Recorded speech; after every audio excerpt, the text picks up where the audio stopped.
Hello guys, welcome to IBS academy. ఈ వీడియోలో మనం how to use Python as a calculator చూద్దాం. I mean calculation ఒక ఎక్స్ప్రెషన్ని evaluation చేసినప్పుడు ఏమేమి రూల్స్ ఉంటాయి, దాని ప్రిసిడెన్స్ ఏంటి, దాని అసోసియేటివిటీ ఏంది, ఈ వీడియోలో చూద్దాం. ప్లస్ వేరియబుల్స్ గురించి కొంచెం అండర్స్టాండ్ చేద్దాం. సో మనం ఒక ఇక్కడ నుంచి విఎస్ కోడ్స్ ఓపెన్ చేసుకొని,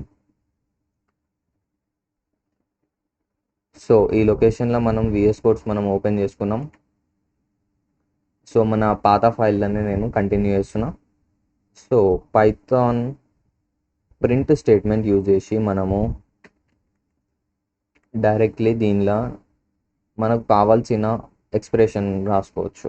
3 + 5 సేవ్. ఒకవేళ నేను రన్ చేస్తే నాకు డిజైర్డ్ అవుట్పుట్ వచ్చేసింది 8. Okay,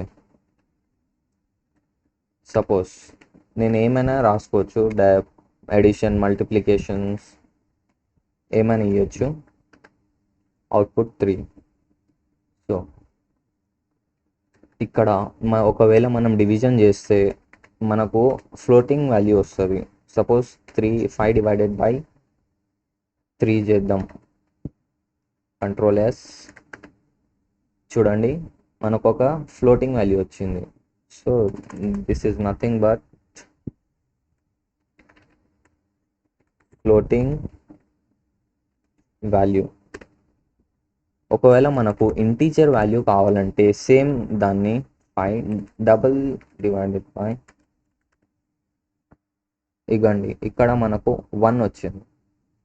that is nothing but integer value. Okay, ఇప్పుడు మనము ఒకవేళ ఈ 1.666ని సంథింగ్ అప్ టు సమ్ నంబర్కి రౌండ్ ఆఫ్ చేయాలంటే మనం ఒక ఫంక్షన్ రౌండ్ అని యూజ్ చేయొచ్చు.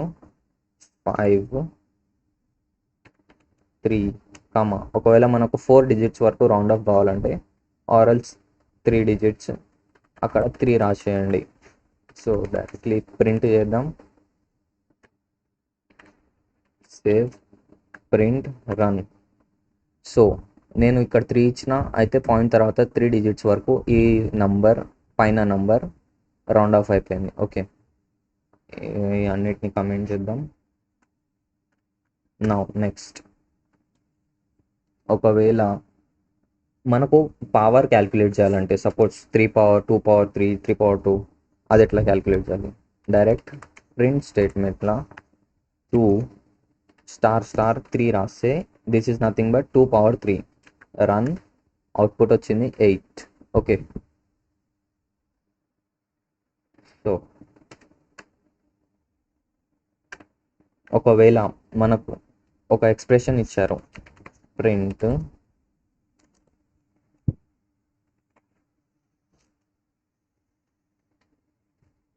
100 + 200 divided by 10 minus 3 multiplied by 10.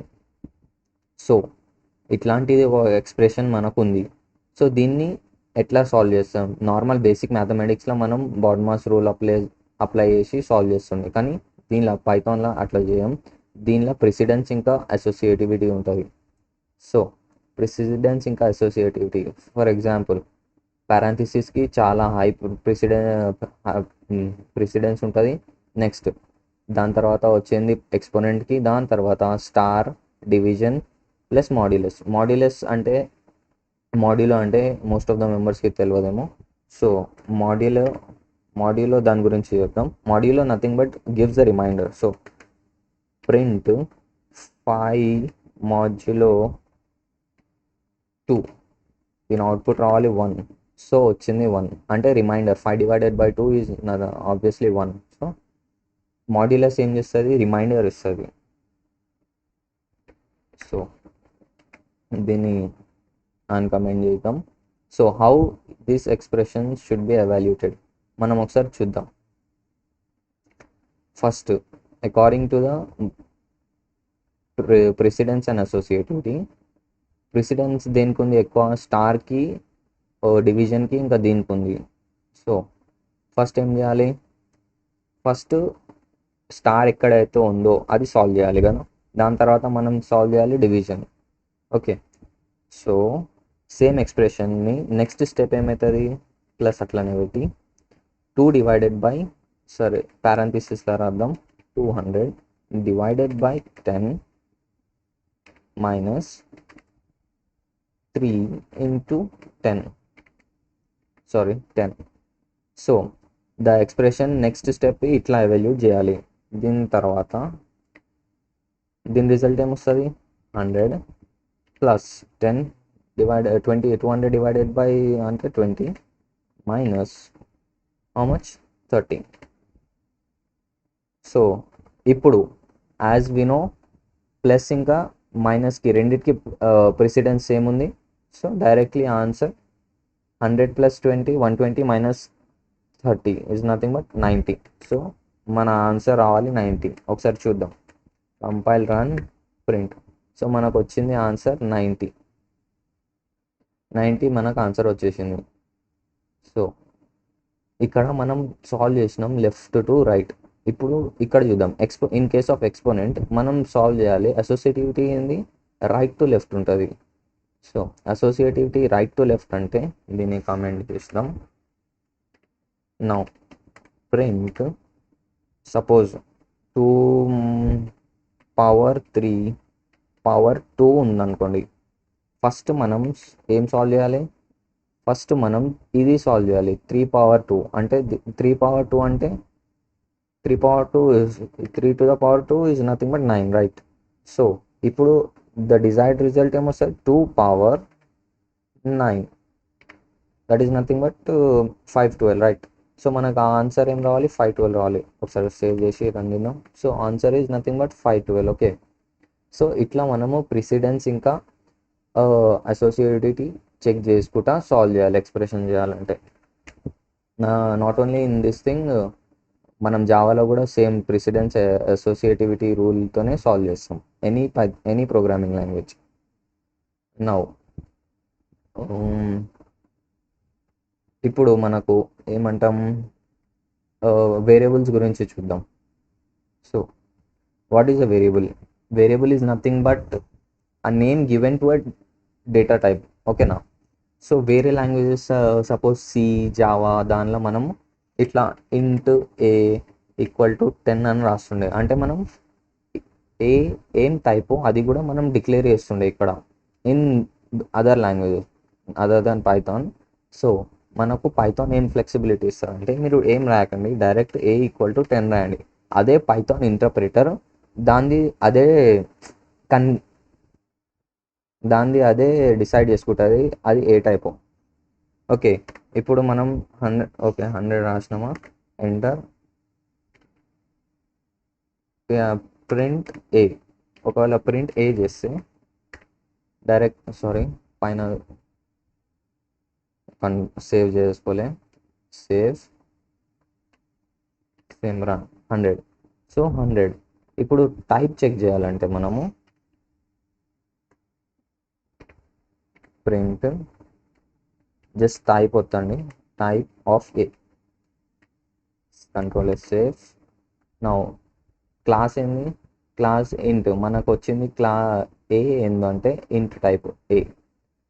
Similarly మనం ఒకవేళ ఏకి కన్వర్జన్ చేయాలంటే, ఏని ఇంట్ నుంచి స్ట్రింగ్కి కన్వర్ట్ చేయాలంటే మనం డబుల్ కోట్స్ లేదా సింగిల్ కోట్స్లో ఏమైనా రాసుకోవచ్చు. సపోజ్ సేమ్ ఒకవేళ మనం టైప్ చెక్ చేస్తే చూడండి, ఫస్ట్ ఏముంది? Type of A, that is nothing but int. మళ్ళీ టైప్ కన్వర్జన్ చేంజ్ ఇన్ స్ట్రింగ్లో కన్వర్ట్ అయిపోయింది. ఓకే, నౌ దీనికి ఏమంటారు, వేరియబుల్స్ డిక్లేర్ చేయడం డైరెక్ట్లీ నార్మల్ డిక్లేర్ చేయొచ్చు. అసైన్మెంట్ ఆపరేటర్ పెట్టాలి. దీన్ని ఈక్వల్ టు వాడకుండా చెప్పకుండా అసైన్మెంట్ ఆపరేటర్ అంటాం. సో నేమ్ ఇచ్చి అసైన్మెంట్ ఆపరేటర్ పెట్టి ఏమైనా వాల్యూ ఇస్తే అది డైరెక్ట్లీ వేరియబుల్ కింద డిక్లేర్ అయిపోతుంది. సపోజ్ కానీ ఇప్పుడు నేమ్స్ ఎట్లా ఇవ్వాలి, నేమ్స్కి కూడా కొన్ని రూల్స్ ఉంటాయి. ఓకే, నేమింగ్ రూల్స్ ఉంటాయి. సపోజ్ మనం రాద్దాం naming rules. Okay, naming rules ఏమున్నాయో చూద్దాం. ఫస్ట్ రూల్ ఏంటంటే ఫస్ట్ డిజిట్ ఎప్పుడు నంబర్తో స్టార్ట్ ఇంటీజర్తో స్టార్ట్ కావద్దు. ప్లస్ ఇంకా స్పెషల్ క్యారెక్టర్స్ లైక్ @ కమా హ్యాష్ ట్యాగ్ ఆర్ఎల్స్ కమా హ్యాష్ ట్యాగ్ లేకుంటే ఇంకా డాలర్ మాడ్యులో ఎనీథింగ్ ఇవేవైనా కావచ్చు, దీంతో స్టార్ట్ కావద్దు. ఒకసారి చూద్దాం. ఒకవేళ ఇంటీజర్తో స్టార్ట్ చేస్తే నేమ్ ఈక్వల్ టు స్ట్రింగ్ ఇద్దాం HELL హెలో. ఇక్కడ మనకు ఆల్రెడీ ఇండికేషన్ వచ్చేసింది రెడ్ కలర్లో, ఇట్ ఈస్ అన్ ఎర్రర్ అని. ప్రింట్ చేద్దాం. Print 6 name Ctrl+S. చూడండి ఇక్కడ మళ్ళీ మనకు సింటాక్స్ ఎర్రర్ వచ్చింది. ఓకే, మనం ఫస్ట్ థింగ్ ఇది చేయలేం. నౌ సెకండ్ ఏమంటే మనం ఇన్ బిట్వీన్ ఎక్కడైనా ఇవ్వచ్చు. ఇప్పుడు నేమ్తో స్టార్ట్ చేయలేం, కానీ ఇప్పుడు ఎవరైనా అడిగితే అండర్ స్కోర్ ఉంది కదా, అది కూడా ఒక స్పెషల్ క్యారెక్టరే, కానీ దాంతో స్టార్ట్ చేయొచ్చు మనం. చూద్దాం. Name equal to HELL. Okay, print name Ctrl+S మనకు వచ్చేసింది నేమ్. ప్రింట్ నేమ్ అయిపోయింది. సో మనం అండర్ స్కోర్ వాడచ్చు. అదే అండర్ స్కోర్ ప్లేస్లో ఒకవేళ స్పెషల్ క్యారెక్టర్ ఏమైనా వాడితే, సపోజ్ $సైన్ ఉంది, ఒకవేళ మనం $సైన్ వాడితే అది కూడా ఎర్రర్ చూపిస్తుంది. చూద్దాం. It is a syntax error, right. Now మనం ఇట్లా చేయలేం. నౌ ఒకవేళ మనము ఆఫ్టర్ ఫస్ట్ డిజిట్ ఏమైనా క్యారెక్టర్ ఇచ్చి సపోజ్ 1 2 3 అని పెట్టినాం, అట్లా ఇవ్వచ్చు. ఈక్వల్ టు సమ్ 90 వాల్యూ ఇచ్చిన. No print A232. So directly మనకు వాల్యూ ప్రింట్ అయిపోతుంది. ఓకేనా. నౌ ఇంకేం చేద్దాం. ఓకే, మనము సపోజ్ ఇది డిక్లేర్ చేసేసినాం. నౌ ఒకవేళ ఆఫ్టర్ ఫస్ట్ డిజిట్ క్యారెక్టర్ ఉండి మనం ఒకవేళ స్పెషల్ క్యారెక్టర్ సపోజ్ $ఇంక్లూడ్ చేస్తున్నాం, అయినా కానీ మనకు ఎర్రర్ వస్తుంది. ఓకే, ఆల్రెడీ ఎర్రర్ చూపిస్తుంది. అవ్వండి, ఎర్రర్ అని ఇక్కడ వచ్చింది. ఒకవేళ ప్రింట్ చేస్తే దీన్ని, ఈ స్టేట్మెంట్ని ప్రింట్ చేస్తే సింటాక్స్ ఎర్రర్. ఓకే, అట్లా కొన్ని రూల్స్ ఉంటాయి, అట్లా మనం డైరెక్ట్లీ వేయలేం. నో మనము బేసికలీ నేమింగ్కి 2 టైప్స్ ఆఫ్ ఉంటాయి. నేమింగ్స్ కూడా యూజర్ 1 నేమ్ ఎంటర్ చేసినాం. User 1 name is equal to some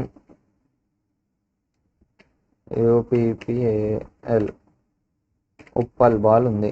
okay, అట్లా కూడా ఇవ్వచ్చు.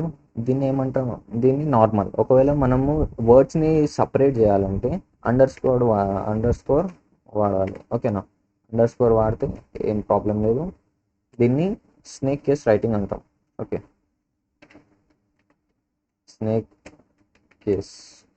ఒకవేళ మనము ఫస్ట్ లెటర్ యూజర్ 1 నేమ్ ఇట్లా మనం రాస్తే ఇది కూడా దానిలో ఏం ప్రాబ్లం ఏం లేదు, కానీ కేస్ డిఫరెన్స్ ఉంది. అది స్నేక్ కేస్ అవుతుంది, ఇది క్యామిల్ కేస్ అంటాం. క్యామిల్ కేస్ అని చెప్తాం. Okay, so most of the మనము ఏమంటాం, పైథాన్ లాంగ్వేజ్లో మోస్ట్లీ మనం స్నేక్ కేస్ యూజ్ చేస్తాం. జావా స్క్రిప్ట్ అట్లాంటి లాంగ్వేజెస్లో మనము క్యామిల్ కేస్ రైటింగ్ యూజ్ చేస్తాం. ఓకే, సో ఈ సోర్స్ కోడ్ నేను డిస్క్రిప్షన్లో ప్రొవైడ్ చేస్తాం. So thank you for watching guys. See you in the next video.